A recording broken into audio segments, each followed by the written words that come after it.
Afghanistan.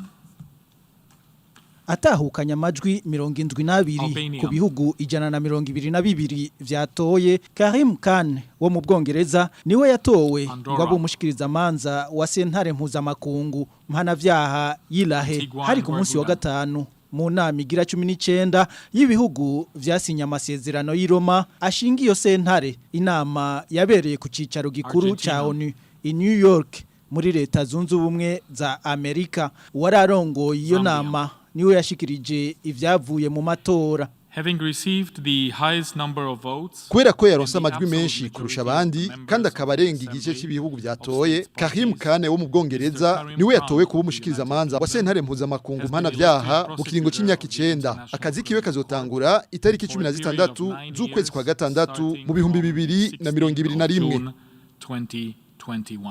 Ico gihe rero Karim Khan azoba asubiriye umunyagambia Fatou Bensoude ari muri ayo mabanga kuva itariki 15 z'ukwa gatandatu mu 2012. Mu kwa gatandatu nihagera Fatou Bensoude ataraheraheza dosiye y'u Burundi, ibiro bizoba birimwo umushikirizamanza mushasha Karim Khan nivyo bizoheza bikabandanya amatohoza ajanye n'ivyaha vy'agahomerabunwa vyoba vyarakorewe mu gihugu canke bigakogwa n'abarundi hanze y'igihugu kuva ku igenekerezo rya 2026 ndamukiza mu 2015 gushika kuwa 2026 gitugutu mu 2017.